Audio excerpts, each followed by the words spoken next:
هر چیز هر روز هر زمان هر دقیقه به خودش یه شأن خودشه داره. یعنی که شأن چیه؟ هر نفسی که میدروید، هر نفسی که میبروید، این نفس درآمدگی این نفس میبرآمدگی قسم به خدا فرق داره. انا میره شأن میگم. این خیلی گمان نکنه که این نفس درآمد و برآمد نفس تکرار شده. نه، هر نفس به خودش نام ریخته داره.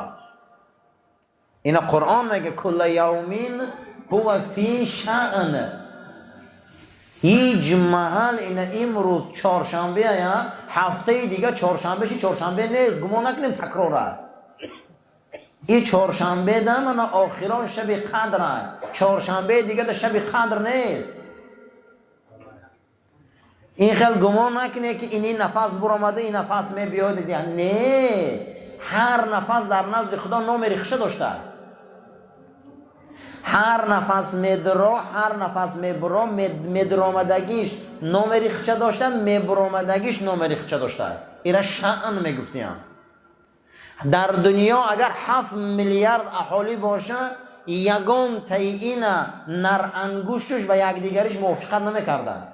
9 انگشت موافقت میکرده، نر انگشت چپ موافقت نمیکرده. همین قدر از روی اتپچک آدم ها رو میقپن. اگر دنیا 7 میلیارد اهالی باشه، 7 میلیارد چیپ بوده در دستا. یک نام خدا بدیعه. یا نام خدا چیه؟ بدیع. بدیع السماوات والارض. خیلی نام داره خدا. نام خدا چی بوده؟ بدیع. بدیع السماوات والارض. بدیع به معنای چی بوده؟ ایجاد کن. بدیع چی بوده است؟ به معنای ایجاد کن. ایجادیات پروردگار نو پیدا شده است. ایجادیات پروردگار نو پیدا شده است که امروز دیگر اکنون از ایزای انگشت هم نمیبینن در تمام دنیا. امروز میگن گوهره که چشمت خیلی دوربین نگاه کن. علم نو پیش رفته است. اگه ایجادیات خدا را معلوم کرده است که در پشت گوهره که چشم هر یک آدم با چیپای الوهیده بوده. اینه میگه نامی و بدیعه. ولی با 1000 سال بعد با یک نو اختراعات های ای بدن ما میبراین که با او ما رو میشناسن. باز هیچ نمیگن، میگن دوربین یا نگاه کن خلاص. همین چشم تا نگاه میکنن کجا ده تو چیکار کردگی همش پیدا میشود. میگم من بدیعم. امروز یک دندان منقری دینازور میوان همو را کافتا کافتا میروان یک دندانش رسم میشه میکشن چه خیلی بوده. یک دندانش یک موی سر اثبات میکنن که اولاد خونی کدام ملتی. اینم یک دانه موی سره. نامی من بدیعه میگه ولی شما نمیدونه که شما یک کارخانه یا آدم میگه. موی سری آدم میگیرن انالیز میکنن کدام خونه معلومش میکنن. امروز از پشت گوهره که مردمه که چشم ما انا اکنون آدم دیگه تمام مقاوه ایزی دست ای بین رفته که دیگه از ای چی ای چشم میبینن. یه بار چشم تا میگیرن در پشت مردمه که چشم هر یک ما نام ریخمون داریم. قرآن میگه کل یوم هو فی شأن. هر یک زمان و مکانی که شما زندگی میکنه عمل شما میگه شأن خوشه داره. ای مردمی قدر شأن خوشه داره. پگه پنجشنبه ای هفته دیگه پنجشنبه شای پنجشنبه قسم به خدا فرق داره. آدم ای آدم فرق داره. شأن هر چیز فهمیم ما. نفس میبرم میداره شأن خوشه داره. هر ایمیجه فرق داره. گمان نکنید نو یگه در نزد ما یگه نزد او در کارخانه هست که اینا میگن سیر الهی. یسألوه من فی السماوات والارض کل یوم هو فی شأن فبأی آلاء ربکما تکذبان. خداوند 114 سوره داره. یک سورهش هم به نام خش الرحمن.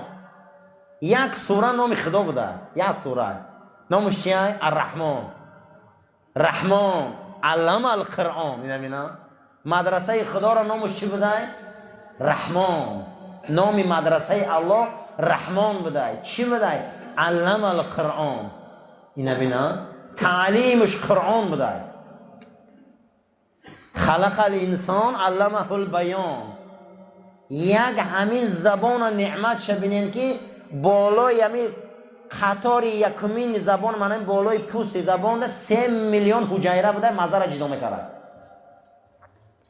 3 میلیون حجیره مزه جدا میکرد. مزه ترش تلخ گاهی میشه که مغزچه میده ها یعنی پشت کله دسته و در حرام مغز پیوسته. اگر همون اودر خره یا کسل شوه یا حرارت بلند شوه همون یخ میکرده 1 میلیون همین عصب زبان فلج میشده و دهن تلخ میدوده مزه جدا کردن نمیشه دیگه. با آدم کسل شوه دهنش تلخه برای که مغز چکار کرده اگر سازکار نکرده است. یک زبان 3 میلیون حجیره برای مزه را جدا کرده. مزه همین اگر تمام دنیا را جمع کنی مزه را نفهمی هیچی همین دنیا خودش. کل یوم هو فی شأن هر یک زمان هر شأن خشه داره. این شأن داره. ما در بین همین تمام نعمتهای خداییم تمامش ده. اگر روزی همین گوزنه که پنجه دست همیشه هم میخواد در میکنی که صاحبش خو نمیروه ای دست من چی میبیو همیشه امر میکنه سرکی هم میخواد درد میکنی که باید خو نروه او و همش او را گوش میکنه و همه او را گوش میکنه همه به فرمانی او های. حضرت رومی بحث داره درباره توحید ربوبیت بحث میکنه. توحید چی؟ ربوبیت. الحمدلله رب العالمین رب العالمین تربیتگری عالمیان. چی خیلی میگه او تربیتگره؟ توحید تربیتگری او چیه؟ حضرت رومی یا بحث میبیاره مرده و مردشو. مرده و مردشو میگم این مرده قدر گاو زده حوزی میمره دیگه ای دست هیچ نمیبیو بالا یا تخته ده میمونشه مردشو چی خیلی بخواد تاوش میتیه پاشه خیل میکنه دست خیل میکنه تاوی چی کار ای دست مرده دیگه نمیبیو. میگه انمو خدا مردشو میگه شما مرده آقی شما رو او تاو میتیه. میگه شما داناگی نکنه که من پول دارم و شما داناگی نکنه من دنیا دارم چوه کاری من نمیشه. آخی او چرخ میتیتره او چرخ تیه کاری تو میشوه او چرخ نتیه ای دست هیچی نمیبیو. توحید ربوبیت شنمینه. آخی ما هر چیزی که میتیمون در دستمون داریم ای زن و فرزند و خانه و در چیزی که داریم این والله همش ای جانب خدا های. اگر این ای جانب الله نباشه ای دست ما هیچی نمیبیاد. صدها آدم ما میدانیم شوخا بودن سرخیزن فلجن کنی دستشون نقص کنن کنی زبانشون نقص کنن. خصوصا من خودم یک سرخیزم دستم کار نمیکنم خونه اومده بوده دست خیمه برداشته نمیتونم دیگر آدم میشم خیلی من خودم دست خیمه برداشته نمیتونم. من همین دست خیمه راست کردن نمیتونم. دست شلای تا 5 دقیقه ایستادم لرزیدم که چرا دست من این خیل شده. بخودم گفتم که تو دست خیلی داره کردن نمیتونی. این فرمانی او قضیه دست این چشم فرمانی او قضیه. کل یوم هو فی شأن. آخه میگه این همه شأن خچه داره رای خچه داره. فبأی آلاء ربکما تکذبان. همین هم دروغ میگه شما همین هم دروغه. من یک سحر میخوزی که چشم آدم میبینم یک شب یک سحر میخوزی پاد در نه نمیگرده هیچ کار دست نمیبینه. شأنه این نفس میبرو یک تا دو تا میبرومدگیش ای میبرومدگیش فرق داره. برای امین فبأي آلاء ربكما تكذبان. این نبی نعمت را همین سوره الرحمن این سوره رحمان این سوره خدا خودشه برای ما نعمتاش دلیل میبیاره که همین هم دروغه همین هم دروغه همین هم دروغه میگه شما دا همه مونده همین هم میگه دروغه. برای همین عزیزا این شب دیگه تکرار نمیشه و قسم به خدا قسم به خدا این شبا تکرار نمیشه و دیگه پگه پنجشنبه میدره هفته دیگه چهارشنبه هفته دیگه چهارشنبه سال دیگه چهارشنبه دیگه چهارشنبه هر نفس هر میجا فرق میکنن. این شأن شناسیم شأن باید دانیم. و سئل از حسن بصری پرسیدن در زمان صحابه و در زمان شما قدر قیمت چخیل بود حضرت؟ کدام اخلاق تمیز مردم تعریف میکردن؟ حضرت گفتن یکم اخلاق جود جوانمردی را، دویم اخلاق صدق راستگویی را. زمان صحابه و زمان ما همه جوانمرد بود. ما خیلی نبود که یکی از ماها نامرد باشیم و یکی از ماها نامرد کنیم. جعفر ابن عبدالمطلب در جنگ موته کشته می شود. وقتی که رسول اکرم خانه جعفر می بیا که دخترکای جعفر میده حق همش می براین و پیش پیامبر اکرم می بیاین، پاهای رسول اکرم آغوش میکنن. 3 دخترچه داشت. زنشان اسما بنت عمیس بود. کسی خبر نداره که جعفر مردگی غیر رسول اکرم صلی الله علیه و سلم. پیامبر کودککای جعفر دیدن، میگه او چشماشون پوری آب شدن گرفت. دخترکای جعفر با رسول اکرم بازی کردن، صحابه در آمد. بعد از اندکی میگه خبردار کردن زنش که جعفر در موته کشته شده. جنازه جعفر رو میبیارم، حولیش میدرارم. اولین صحابه که رسول اکرم از پیشانش موچه کرده این جعفر است. فکر کنین که جعفر رسول اکرم ای پیشونش موچه کرده گرد. وقتی که سفر می بیا پیغمبر جعفر بسیار نغز میدید. اولین انسانی که پیش نجاشی رفت، اولین صحابه که ملک حبشستان رفت، اولین صحابه که رفت با نجاشی واخورد پیامبر و آیین اسلام معرفی کرد، تمام صحابه را پناهندگی در افیوپیا گرفت جعفر است. انقل معرفی کرد که حیران شدن با این جعفر بود. سوره آل عمران و مریم همو خونده گردن اونجا که اونا مسیحی بدن. در جنگ رومی ها این صحابه از دنیا میگذرن. وقتی خانهش میدراین که دیگر هم در گریه و تکاپو خانه ویران میشه، کودککاش میده حق بدستیان. رسول اکرم سر میبردارن، میگه خاندان جعفر فرزنداش یاشه. هر صحابه که میمرد فرزنداش اگر یاش میشدن حضرت میگفتن فرزنداش یاشه. چیکار کنیم؟ میگه در بالای فرزندای او را گرفتن صحابه ها جنگ میکردن که این دخترش من کلان میکنم، این بچهش من کلان میکنم. رسول اکرم میگه این صحنه را وقتی که گفتن که جعفر دختراش یاشه بیرون برآمد که دید یک صحنه دیگر را با رسول اکرم گریه کردن. چه صحنه بود؟ فقیرترین صحابه ها برای کودکای جعفر جنگ دارن. برای همین برادر اسلام دین جوانمردی است. باید ما جوانمرد باشیم. میگه همین صحابه میگه خشن نون خورده نداشتن، میگه که اینش که دختراش من میگیرم دخترش من میگیرم. ایدهش برآمد این زن ابوبکر صدیق گرفت.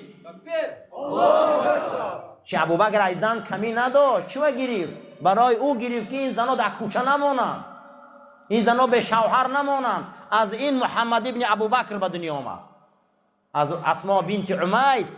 اسما بنت عمیس روز حجت الوداع پیغمبر خدا وقتی که احرام میبندن از ذوالحلیفه مدینه منوره مکه میبیاین حجت الوداع آخران حج شانده 6 ماه بعد از دنیا میگذرن، اکثریت زنای صحابه حامله دار بودن. پیغمبر حج میره گفته حامله داران احرام هستن. انامین محمد ابن ابوبکر انامین بچه در پیش خانه خدا به دنیا آمده گرد. برای انامین اینا که محبت داشتن. محمد ابن ابوبکر از این زن کی میشود؟ زن جعفر کی میگیره؟ ابوبکر صدیق. بعد ابوبکر حضرت علی میگیره. زنا را نمیماندن که او بشو گردن. از اگر یه زن برهگی کنه 1000 مرد زبان شه و اینش برهه شد بچه هم میکنه گیری امورا. غیرت نمونده دیگر، غیرتی مردی نمونده دیگر. میلرزن مردو، هیچگر نداره بچه هم میکنه. چیو شیر مردو گرفتن. پیغمبر خدا برای چی دختر ابو سفیان هم میگیره؟ ابو سفیان دشمن اشدیش هم وقت. برای چی میگیره؟ برای که شوی دختر ابو سفیان مرد و صحابه پیغمبر بود. این ابو سفیان دشمنش بود. رسول الله گو اگر این مرده باشه این زنی صحابه بود، این در ره نمونه. گفته ایدهش برآمد رسول الله خودش گرفت شد. خودش که گرفت همه حیران شد که دختر دشمنش گرفته. گفت نه زنی امتی من باید در کوچه نمونم. زن به مرد نمیشوه. قسم به خدا زن اگر افلاطون باشه به مرد نمیتونه زینه کردن. برای همین میگه دختر چیکار کرد؟ میگه همون صحابه های فقیرترین میگه دخترای جعفر گرفتن. دخترای جعفر چیکار کردن؟ گرفتن. زنی جعفر اسما بنت عمیس کی گرفت؟ ابوبکر زن کمی نداشت. مقصد این نیست اگه من زن میگیرم و فقط مسئله رخت و خواب و شب شه. نه اخی، زن برای صاحبی میگیری، هیچ گپ نداره. فهم و دونه که من شو دارم. شو داشتن قسم به خدا فتنه رای سر زن دور میکنه. ای وابسته در این نیست. و زن برای این نیست من شوهر کنم و عشق ورزی کنم یا معیشت کنم. این نیست. اول صاحب بدن. زنای مسلمان باید به صاحب نباشن. اخی اینا جود میگفتن، اینا جوان مردی میگفتن در عهد رسول اکرم. همون روزی که جعفر میمره، حضرت جعفر را گور میکنن، انا این نعمت بین، این بزرگی را بین که فرزندکاش میگه بیرون میبره. همون صحابه های گرفته هستن که خوشان همون نانی خوردن ندارن. با همون میگه صاحب کردستیان. باید ما جوان مرد باشیم، مردک باشیم، جوان مرد باشیم. قسم به خدا دمو کویسانای ما، من موی سفیدای را میدانم که به یک گاو یک ریان شیر میدادم. 10 بچه را زن دادم، 5-6 دختر شو دادن. ای همو کپرکای محله پایان نرفتم. مردک بودن، حلال میخوردن. هر بگه قسم به خدا از خاندانی و دسترخوان ما هوی بود، هیچی هم نداشتن دسترخوانشون ده. لیکن مرد بودن. مرد باشه، مرد باشه. مردی چیه؟ من دیروز گفتم که سلطان الپرسلان هم میپرسن در زمان سلطانش مردی چیه؟ تا مردی صدق، راستی. تا دویم تا وفا، سیوم تا مهربانی، چهارم وعده که دادی اگر سنگ باره ای عثمان تا وعده ده بیست. اما سنگ بالا دمی باره وعده ده میست یکر. بین که حضرت چکل وصف کرده. تا پنجم تا آن آرمانه که در دل داری مثل ایمان و مثل ملت و سرزمینت او را اولین درجه میدانی و دوست میداری. ششم گفته چیه؟ که برای ایدئال و برای برنامه، برای مقصدت اگر دنیا خزن نمیگردی دمی رحم میمری. نمیگه مردی. این مردی خیال کردی که از آنها که میگیری حامله دار میکنی. این نمی خمیدونه مردکای ما قسم به خدا. خیال میکنن که میگیری حامله دار میکنی. 6 پونک داشته. وقتی که الپرسلان گپ میزنه که انا همین ای میگه نشانه مردی. کسی انا همین نشانه را داشته باشه او مرده. صحابه ای مقصد جگه مرگشت داره اونجا. همون تمور برفت. همینه برادرها. وقتی که در مقصد نداشته باشه، برنامه نداشته باشه، هیچ مالی جدا نمیرسی. آدم برای برنامهش حق باشه، در حق باشه، نمیگرده و نابود میشه و میره وقتی برنامهش. انا همین اسلام. الجود زمانی صحابه میگه همه جوان مرد بود. الصدق ما میگه دروغ نمیدونیسم والله. دروغ نبود میگه در اون زمان. برای انا همین قدر بوده، قیمت بوده. از خیال میگن دروغ کلتورشه. میگم دروغ نگوین که از خونه میرن آدمو. باور که مجله دم دروغه، تلویزیونش دم دروغه، رادیوش دم دروغه، اینترنتش دم دروغه. با بسیاری دروغا دا سرخ نمیشن. نه اما دروغا میگن سرخ نمیشن قسم به خدا. برای همین میگن نباشد این صدق، راستی، وفا. همینه برادرها. حضرت گفت یقول ادرکت قوما ما کان احدهم بدیناره ولا بدرهمه احق به من اخی المسلم فما بالکم معشر الناس تحملون على ما به تؤاخذون و علیه تحاسبون. زمانی صحابه همین بود که یگان تای اونها تنگه و طلا و دینار جمع نکردن، زیرا که اونها می آوردن غنیمت رنگ کوی احد طلا می آوردن، اما وقتی مردنشان کفن نداشتن. سعد ابن ابی وقاص این شعر آهنین، این شعر غران در جنگ قادسیه امیرالمومنین عمر ابن خطاب ایره جنرال ارمی اسلام در زمین فارس میمونه. این تغییر رسول اکرمه. سعد ابن ابی وقاص 10 تن از یاری بیشتی در داخل جاگه ایستادگی آخر حیات عمرش اسلام در زمین فارس میدرخشه. پنجه میزنه ایمان، همه ایمان مسلمان میشیم. ما هممان اون خدمت سعد ابن ابی وقاص مسلمان شده. 10 تن از یاری بیشتی در داخل بستر میشینه و لحظه های آخر حیات صندوق را نشان میتیم. صحابه میگه در آمدیم خیال کردیم که در 10 سالی جنرال ارمیای اسلام بودن که چخیل این خاندان داره و در داره. میدرای میگه یک خانه داره که سر در بالاش میرسه پا در دیوالاش. میگه پیشش آمدیم گفتیم یا سعدو کیفه حالوک، حال چخیله سعد، خوبی تینجی؟ گو از حالی من چی میپرسی؟ صبح یا شام یک عزرائیل میبیو، خانه تاریک جای من ای، بالشت من همون کلوخای. نعره میکشیدم در داخل این میدان ها دشمن میپاشید، اکنون این نعره در زیر لحد میرود. از همه وزبین پیشگاه خدا محکمه او قیامت های. این چیاره میگه گفت و به گریه کرد. همین گریه کرد و به اشاره کرد که صندوق مکاوی. خیالی کردن که در صندوق جگان تیلا و یگان چی بجایی دارن. میگه صندوق اوی کردن که یک خیمچک غوث برآمد، یک قلاچ. با گفتن این چیه؟ گو او ده احترام کنه که در روز جنگ بدر پیامبر من در دست همین داد که شمشیر نداشته، ما ده همین نوده را داد که تو به همین نوده جنگ میکنی. ای سعد، من شمشیر نبود اون روز، اسب نبود، نیزه نبود. پیغمبر یک خرمار نودهش شکست پوست کرد و من داد. من به این نوده فیلای فارس زدم غلطی. این معجزه رسول اکرم بود. همون نوده خیلی زدم. گفت من اسب میزدم، گفت اسبا میغلطیدن به این نوده. گفت به او حرمتش کنید. و میگه نوده را آوردن، میگه در دیداش میمالید، گریه میکرد. گفت کنی آن روزه که او ابرمردا کجا شدن که ما در پره رسول اکرم رنگ قلم راست بدیم. ناگهان میگه سپرش برآوردن و شمشیرش برآوردن، هیچ چیز نیست دیگه. که حمیقه چی داری در غنیمت؟ بگو با کوه یک کافتن، میگه یک کرته یافتن، کرته دراز. گو کرته رم حرمت کنه پیشم بیاره. کرته را آوردن، میگه موچه کرد در رواش مالیده. گو انمی کرته خدی کفن رو میکنه. گفتن آخی لباس مسلمان باید مردش 3 لباس باشه، سعد این یک کرته دراز خلاص تا پنجهات های نه همین قدر گروم کنه. چی باخی با این کرته روز جنگ بعد پیامبر قچاق کردگیم.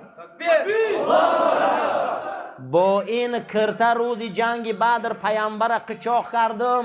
دامناش نشان داد که چند جا داغی سرخه. گو در جنگ احد پیامبر دنداناش شکستن، خودم قچاق کرای میدان جنگ برآوردم. اینمی خونی رسول اکرم های. انمی کرته قدی گروم میکنه، روز قیامت میخزه میگه می پروردگارا من همی کرته قدم خدمت دینی تر کردگیم. ما برادرو بیا زنامون خدمت خدا را کنه، بیا فرزندامون خدمت خدا را کنه. کرته صحابه خدمت خدا را کرد. نه همین بود میگه حالشان. بعد میگه گریه کرد با همین میگه از دنیا گذشت. حضرت سعد بن ابی وقاص. این بود میگه حال صحابه. این بود میگه جوان مردی اون فارس جوان یا خالد ابن ولید، اون صحابه ابرمرد. اما امروز ما با 5 تن لباسی کفن هم گورمان کنه، خیلی فایدهش چیه؟ اینا آبی زمزم هم دادری گورمان ریزن، فایدهش چیه؟ اونها ابرمردا بودن عزیزا. میگه کرته را میگیرید در دیدهاش میمالید و نعره زده گریه میکرد. ما گمان کردیم گویا صندوق طلا دارن، میبینیم همون نیزه و همون سپر و همون نوده که پیغمبر در روز جنگ بدر داده شد. روز جنگ بدر پیغمبر میگه صدا بلند میکرد کنی تقاییتون نشان تهیه. همه میگفتن تقایی نداریم. حضرت میگه سعد خیزاندن گو این تقایی من. گو بی ابی و امی انت یا سعدو، پدر و مادرم فداد بوده تقایی. مرد شیوه جوان مردا برادران همینه. صحابه مرد بود. ما کتاب داریم با نام اسد الغابه یا اسد الغابه، شیرانی بیشه حیات 10,000 صحابه. در روز جنگ احد وقتی لشکر اسلام شکست میخوره 70 تن شهید میشن و حمزه شهید میشن. پیامبر اگر شما احد دیدگی باشه رسول اکرم درونی انم کوه گریزانده میبرن. بعد گریزانده میبرن دندانای مبارک شهید میشن. میگه شیشتگی بدن که سعد نعره زد که خیزه ایجاتون تن چی گپای. همه میگه زخمی های. حتی حضرت علی میگه مدار نداره جاش خیزه، همه زخمی شدگی های. حضرت عمر همه میگه خونه بدن ها، گو همه شطور اسوار سوار شوه، همه احد میدان جنگ میریم بگشته، نگوان دشمن که ما شکست خوردگیم. اما حالت وزبینی ده میگه 70 تنی دیگر میگه با انمون نیزه و خونای بدن به زمین میگه میدان آمدن، مشرکا 2 تپه و برگرفتن. این سرلوحه جنگ در عالم احد و تاریخ ماندگیان که اسد الحمرا، جنگ شیرای سرخ، میگه بدن صحابه ای خون سرخ بودن امروز. جنگ چی ماندگی بدین؟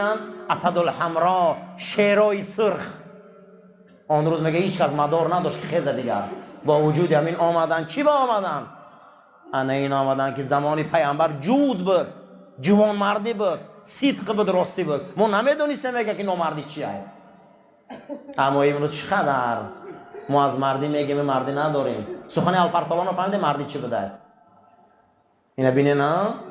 برای همین سلطان فاتح یک قصه شم میکنم، بعد از او یک حدیث دیگر میخونیم و دعا میکنیم. سلطان فاتح اما تان میدانه که فاتح قسطنطنیه سلطان عثمانی بود. دین روز گذشت عصر 15 کنستانتینوپل همی آدم فتح کرد از نسل عثمانی. عثمانی مقصد دیگه کنیم ترکای عثمانی. همین خیل سپاهیاش در همین مسیحی ها بای میتیم میمورن که در این گرفتن قسطنطنیه کنستانتینوپل نمیتونه. بسیار آدماش نابود میکنن، به حد جوان مردای زورش میکشن. ای بین خائنا میشیشته گریه میکرده 98% دولتش خیانت بوده. انمی 98% خیانت به خیانت خودش اداره میکرده بود. این خدادادیه. این شب به ایش اداره میکرده، این شب به ایش. همه انسان های مسیحی هاش دگیردن، فروخته شده دگیردن. خوین به شو نمیشوه، به شو همی خیلی یک کلان پرده سیاه را میپوشه و غاره ده که پدرش گریه میکرده هم غار میروه.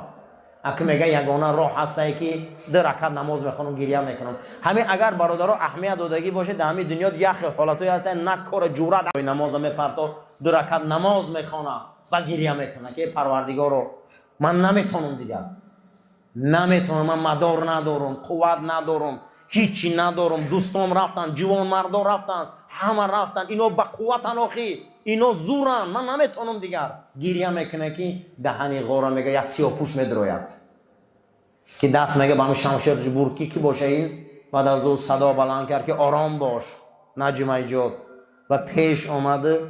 گو چا کردی؟ گو شو آمدم جای پدرم گریه میکرد، اگه آمدم غار در آمدم گریه کردستم که من زورم نمیرسم، نمیتونم، ندارم دیگه مدار، من میسپرم میگریزم. بگو سلطان فاتح، بگو تای من ای کجا میدونیسی، ای کجا خبر داشتی اینجا آمدی؟ کسی نمیدونه اینجا آمدنی ما را. و میخنده میگه ما مردمایی هستیم که 2000 سال شد این ملت قبیله می نگاه کردیم و تو در درین گوهره بودیم، ما تو را همونجا انتخاب کردیم، سلطانت کردیم. ما حکومت مخفی پیرا هستیم، کسی ما را نمیبینه. ما امروز خبر ما در رسید که سلطان بسیار زورش آمده، غمگینه.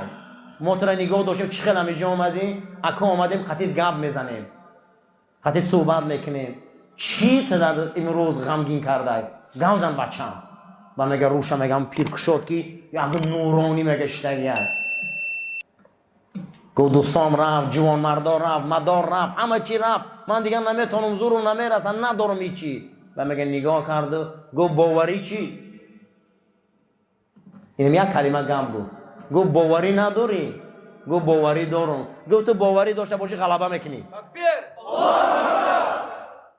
تو اگر گو باوری داشته باشی گو غلبه میکنی. باوری نداری که تو حق یا نه حق. گو من باوری دارم، حقم. یک کلمه همین پیر میگه سلطان